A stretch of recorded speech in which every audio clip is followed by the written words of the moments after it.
윤석열 대통령이 우크라이나를 방문을 했습니다. 그것도 전격적으로. 아마 눈치가 빠르신 분들은 다 짐작을 했을 거예요. 리투아니아에서 나토 정상회의가 열렸고요. 또 폴란드를 방문을 했으니까 혹시 우크라이나 키이우에 가지 않겠느냐. 그래서 젤렌스키 대통령하고 정상회담을 하지 않겠느냐. 이렇게 예상들은 했습니다. 그 예상대로 지금 윤석열 대통령은요.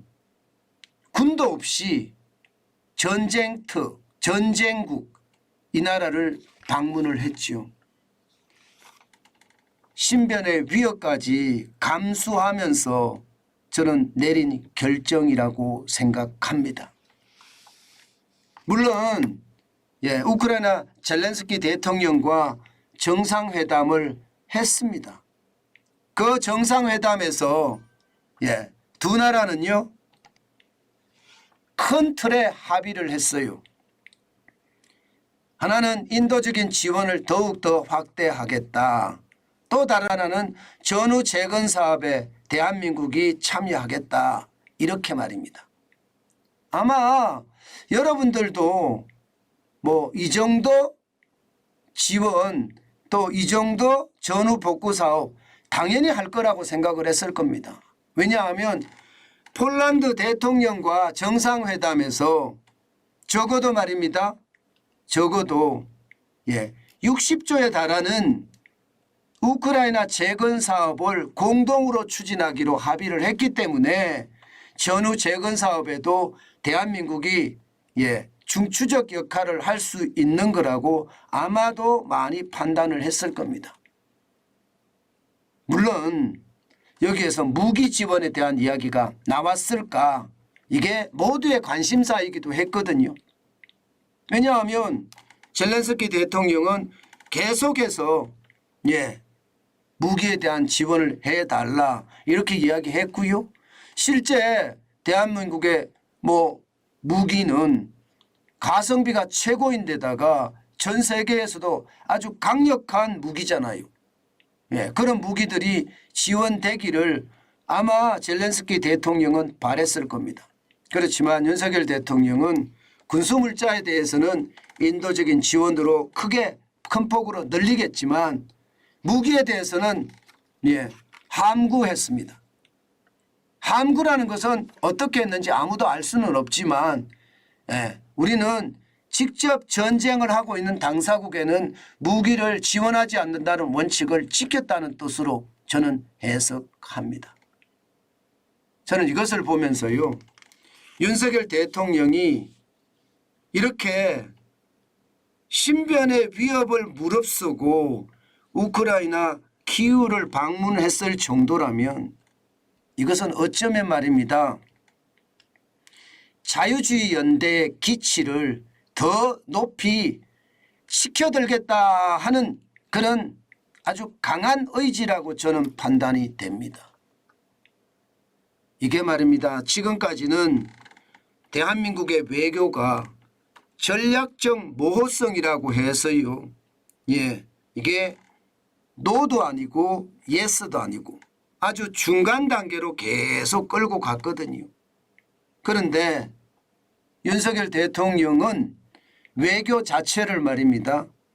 이미 신냉전 체제의 구도를 잡아서 이 자유주의 연대와 이 독재자 연대 여기에 우리는 자유주의 연대 측에 올라탔다는 뜻이에요.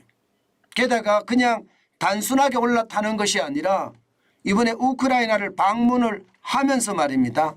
아주 강하게 올라탔다 이렇게 얘기할 수가 있습니다. 왜냐하면요. 엄청난 위험에도 갔거든요. 사실 주요국 대통령이 우크라이나를 방문을 했거든요. 올해 2월 20일에는 조 바이든 미국 대통령이 방문을 했고요. 3월 21일에는 기시다 일본 총리가 방문을 했습니다. 그리고 2022년 5월에는 트리도 캐나다 총리가 방문을 했고요. 그리고 2022년 6월에는 슐처 독일 총리가 방문을 했습니다. 그리고 이제 6월에는 마크롱 프랑스 대통령도 방문을 했습니다. 자, 이 와중에 대한민국이 방문을 했다. 이 말은 결국 말입니다. 예, 이 자유진영의 연대에 우리는 확실하게 올라타고요. 그러면서 신냉전 체제의 어떤 핵심을 가졌다. 저는 이렇게 생각을 합니다. 이렇게 말입니다. 과감하게 대통령이 이런 행보를 보인 것은요. 저는 우리나라 외교사에도 한 장을 만들 수 있다고 생각을 합니다. 왜냐고요? 이렇게 전쟁통인, 전쟁 중인 나라를 방문한 대통령이 그전에도 있었고 이번에도 했다는 사실이거든요. 여러분, 박정희 대통령은 1966년에 베트남을 방문을 했습니다. 전쟁 와중에 2004년에 노무현 대통령은 이라크를 방문을 했습니다. 예, 그리고 2023년 윤석열 대통령도 우크라이나를 방문을 했습니다. 저는 이것이 말입니다. 국가 지도자로서 전 세계에 대한민국의 위상을 보여준 것이라고도 생각이 들고요. 예, 이 위상을 만드는 와중에 대한민국은 더욱 세계적인 중추 국가로서의 역할을 저는 반드시 하는 거라고 생각을 합니다. 윤석열 대통령은요. 원래 말입니다. 자유민주주의와 법치 그리고 인권에 대한 이 강조를 엄청나게 했거든요. 자유민주주의 여기에 법치, 인권 여러분 생각하면 당연히 우크라이나를 방문할 수밖에 없는 윤석열 대통령의 취임사하고 똑같은 이야기잖아요. 실제 말입니다. 대통령실에서도 자유민주주의의 가치를 우선시하고 규범에 입각한 국제증서를 중시하는 기조 그리고 의지를 만방에 알리기 위해서 방문을 했다. 이렇게 이야기를 하고 있습니다. 사실 윤석열 대통령은요.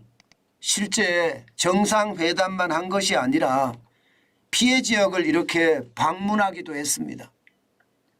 사실 위험천만한 이야기죠. 러시아는 계속 미사일을 쏘아대는데 윤석열 대통령이 이렇게 러시아가 폭격으로 완전히 폐허를 만들어 둔 도시를 이렇게 방문한다는 것 이것은 어쩌면 말입니다.